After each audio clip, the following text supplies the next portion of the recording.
Hey guys, and welcome to my new movie review for Eric Bana's new movie that came out this year, The Dry. First of all, I'm gonna start off by saying this, guys, about this movie.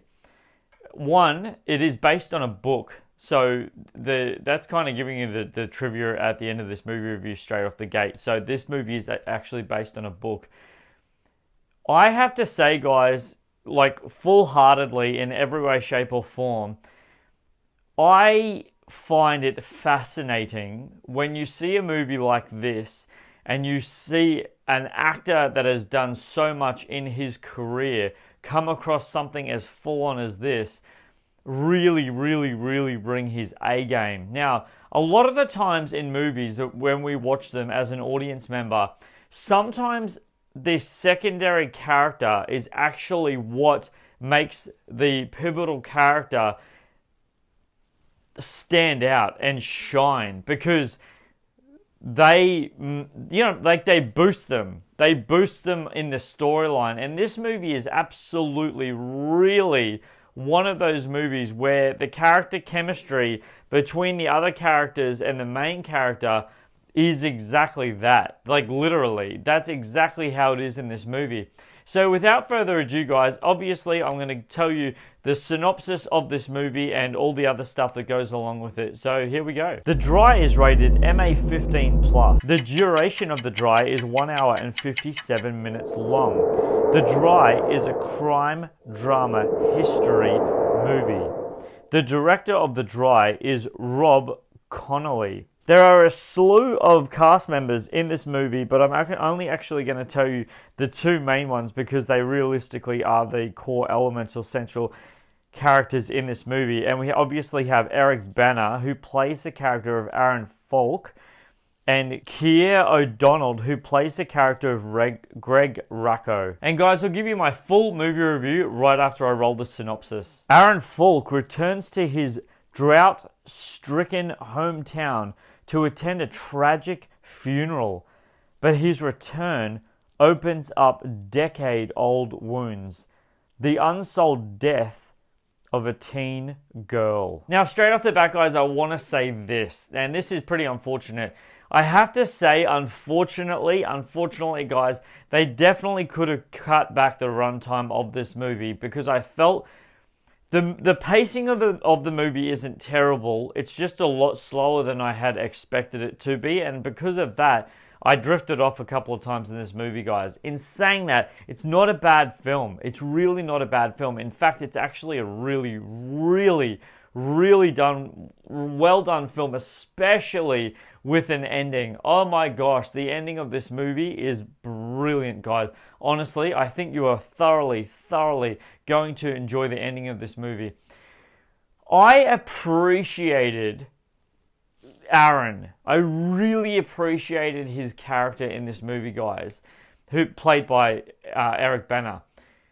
His journey in this movie and the cinematic scope of how they captured Eric Bana in this movie, Aaron, was incredible. And I really wholeheartedly mean that. Watching his performance in this movie was outstanding. It was absolutely outstanding.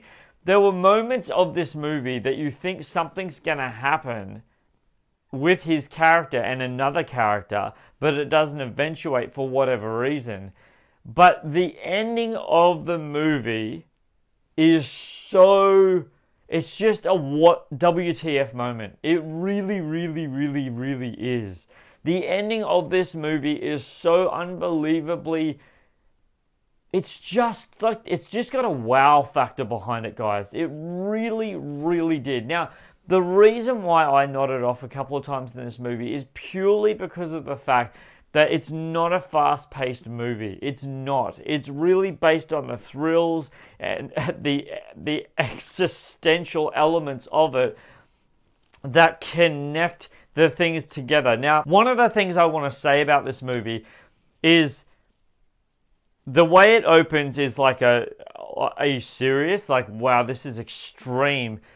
But I have to say the course direction, the misdirect that the storyline takes you is really, really, really well done. And another thing I want to say about that is, guys, this is the thing that I found really, really cool about this movie, is they actually hide the villain, whatever you want to call him, in plain sight throughout the entire movie. Right at the end, you don't even know who it is. And I mean literally until right at the end of the movie. Seriously. And technically, they don't really even reveal him as the bad guy. He is just what it is.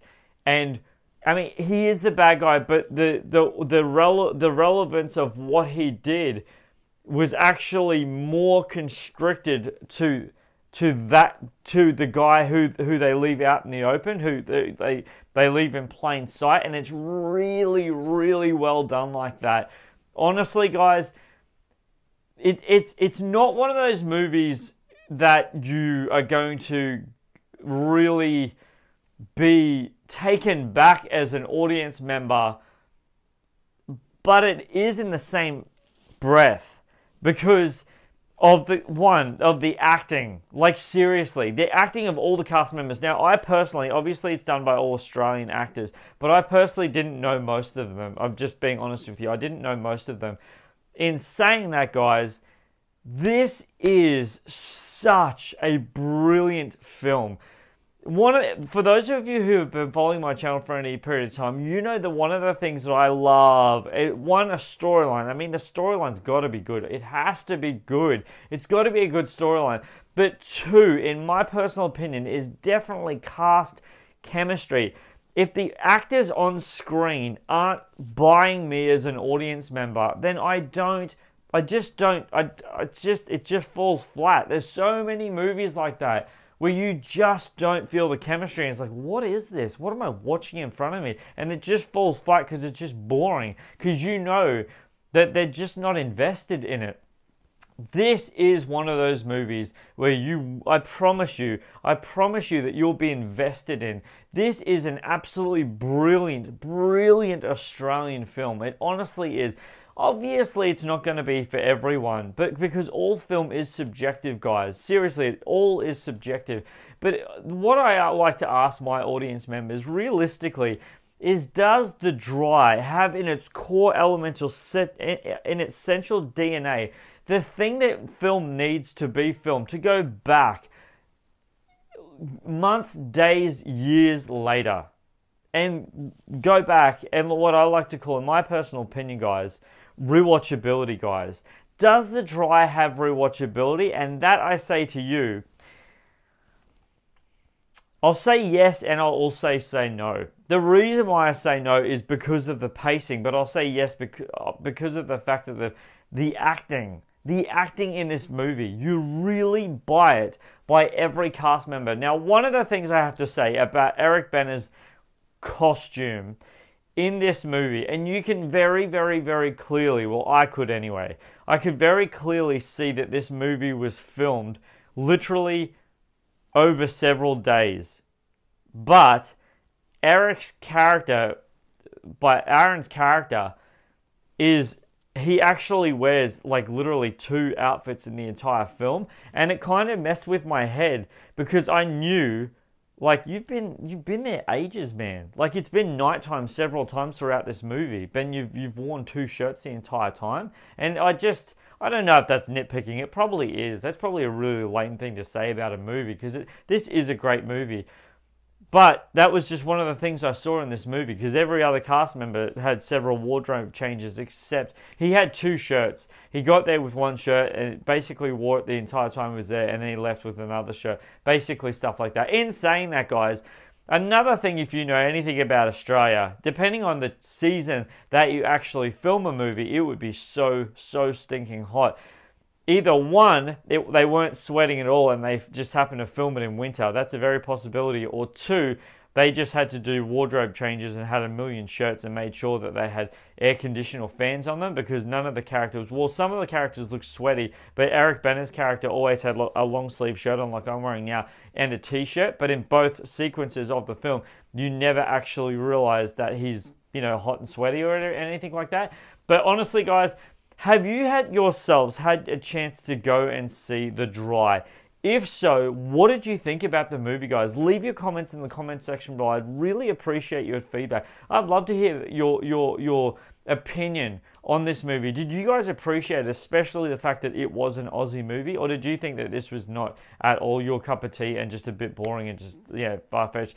And also interested to know what you thought about the ending. Leave your comments in the comment section below. I'd love to hear back from you. I'd really love to hear back from you. Guys, anyone who has been following me for any period of time, you know that I love to give you guys trivia at the end of my movie reviews, and there's literally one piece of trivia for this movie review because it's, as I said, I gave it to you at the start, but I'll give you two again. Because trivia, for me, in my personal opinion, in a movie review is like icing on a cake, guys. And who doesn't love cake? I love cake. So guys, it's trivia time. The Dry is based on the book by Jane Harper. Guys, that's all I have for you today. I really appreciate your time. Seriously, thank you so much for being here. It's such an honor for you to be here. I appreciate it so much. And if you're new to my YouTube channel and you haven't already, please go ahead and subscribe to my YouTube channel. I'd appreciate that so much. And if click that bell for notifications, that way when I drop anything just like this one, you get it straight away. I appreciate it. Click my face here to subscribe to my YouTube channel. Click either one of these bad boys to get my new movie reviews, whatever it may be. And guys, I appreciate it. Seriously, don't forget to leave a thumbs up on this review. That way I know you're appreciating my content as much as I'm giving it to you. You guys are amazing. Guys, this is Superman Steve bringing you the movie review for The Dry. Flying out!